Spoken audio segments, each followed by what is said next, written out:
Hi there, welcome back with me DK in IELTS Vlog episode 8, unit 8.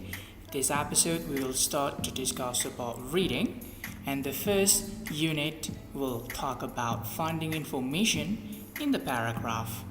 Shall we begin, everyone?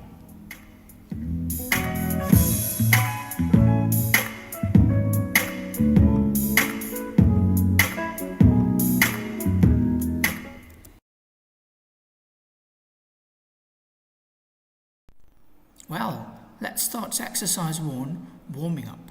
Whenever you have a reading test, make sure you read the title and subtitle because those things will help you understand more about what's the context of the passage.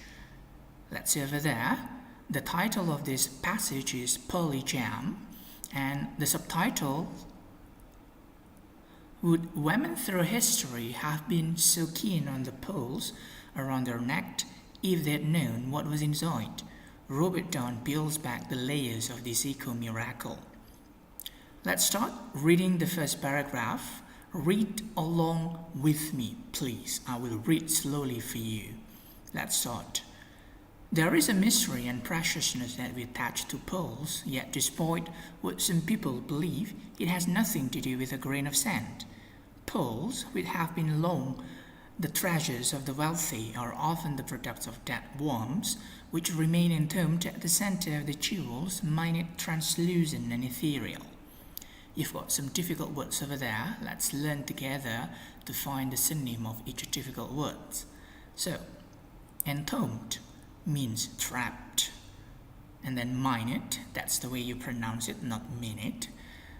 Minute means very tiny, while translucent means clear or transparent, and ethereal means very smooth.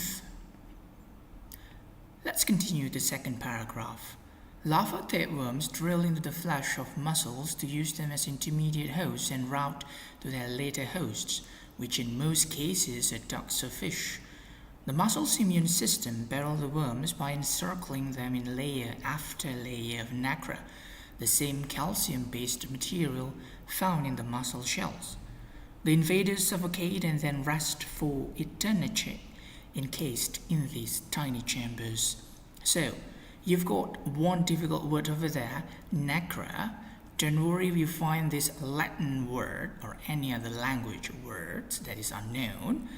They must have definition before or after the word. For example, the word nacre over there, after that followed with a definition, the same calcium-based material found in the mussel cells. So that's the definition of nacre. So don't worry if you don't understand the meaning of the word. Let's answer the first question. What is the writer's purpose in the second paragraph? Because in second paragraph, it tells about the process. So it tells about the process of how a pearl forms. While for number 2, is Pearly Jam's factual and descriptive, or does it present opinion and argument?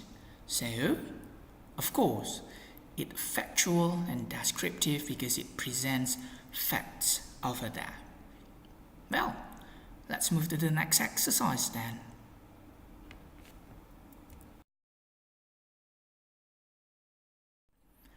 Yes, in exercise 2, we learn about matching information or finding information from the questions or statements to each paragraph. As usual, we should read the title first. The undersea world of sound, snorts, clicks, groans, tune in the long-distance language of ocean. This title is The Undersea World of Sound, while the subtitles snorts, clicks, groans, tune in to the long-distance language of the ocean. Great. You've got a picture of a whale over there.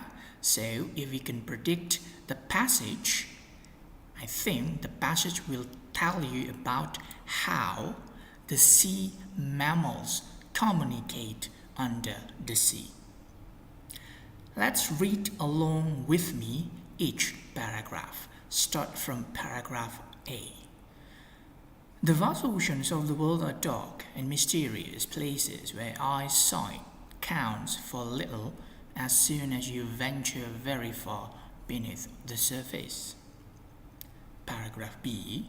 For humans who live in a world dominated by visual stimuli, to exist in such conditions would be impossible. But for whales and dolphins that live in the ocean, or in the case of a few species, muddy rivers and estuaries, the darkness is unimportant. What is crucial to them is sound. Paragraph C. Sound is an efficient way to transmit and sense information, especially as it travels 5 times faster through water than through air. If humans shout to someone, it is unlikely that they will be heard a kilometer away, but if a whale shouts in an ocean channel, another whale may hear it tens if not hundreds of kilometers away. Paragraph D. Whales and dolphins use sound in 2 ways, for communication and for echolocation. Dolphins, porpoise, and toothed whales communicate through a wide variety of high-frequency sounds, pure-tone whistles, pool squeals, screams, or barks, generally at frequencies of 500 Hz to 20 kHz, where a Hz is a cycle per second and a kilohertz 1,000. Paragraph E. But as well as using sounds to communicate, toothed whales and dolphins also rely on echolocation to learn about their immediate environment, including prey that might be lurking nearby. They produce intense short broadband pulses of sound in the ultrasonic range of between 0.25 to 220 kHz. These clicks are brief, typically less than 1 millisecond long, but they are repeated many times each second. Yes, whenever you see passage with some paragraphs, let's try to underlining the main idea in each paragraph because they will help you to the information you need. Let's see the statements and match the information in the statements with which paragraph. Let's start.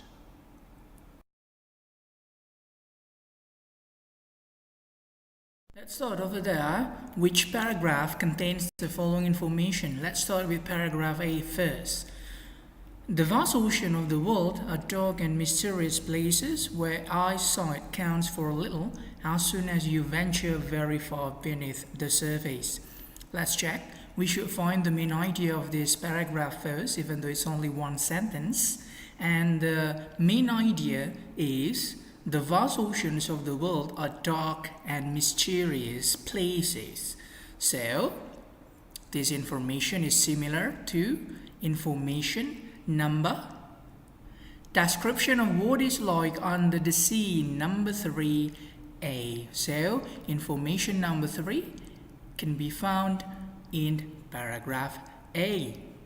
Great. Let's move to paragraph B. Which information can we find in paragraph B? In paragraph B, let me read once more. For humans who live in a world dominated by visual stimuli, to exist in such conditions would be impossible. But for whale and dolphins that live in the ocean, or in the case of a few species, muddy rivers and estuaries, the darkness is unimportant. What is crucial to them is sound. So, you can find the words ocean over there, muddy rivers, and also estuaries.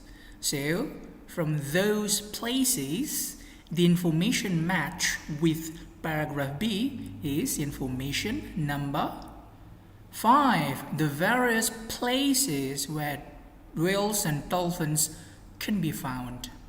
Great. Let's move to paragraph C.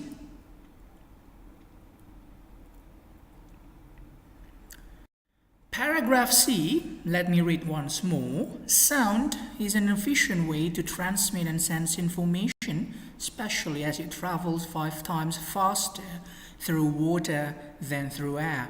If humans shout to someone, it's unlikely that they will be heard a kilometer away, but if a whale shouts in an ocean channel, another whale may hear it tens if not hundreds of kilometers away. So, which information can be found in paragraph C? What's the keywords? It travels 5 times faster through water than through air. So, the information is number 1, a contrast between the speed of sound in and out of ocean, because it travels 5 times faster through water in ocean and through air out of ocean. Great!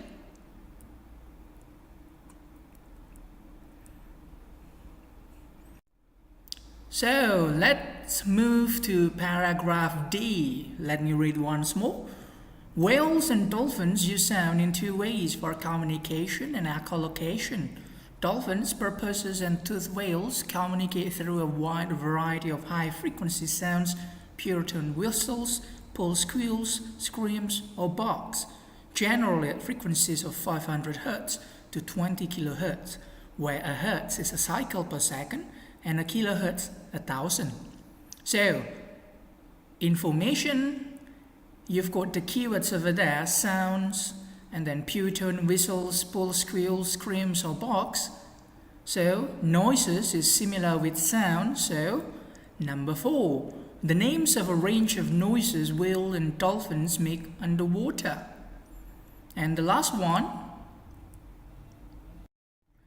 paragraph E. But as well as using sounds to communicate, toothed whales and dolphins also rely on echolocation to learn about their immediate environment, including prey that might be lurking nearby.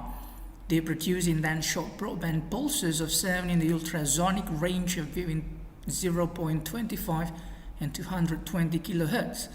These clicks are brief, typically less than 1 millisecond long, but they are repeated many times each second. So, what's keywords you've got over there? Including prey that might be lurking, so the keyword is prey. So, prey is synonym with food.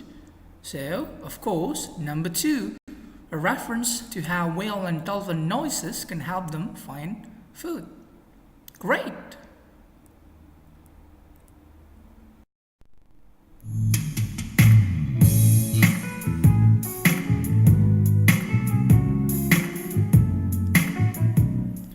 Well, that's all for the episode 8 of Unit 8 in Reading IELTS test.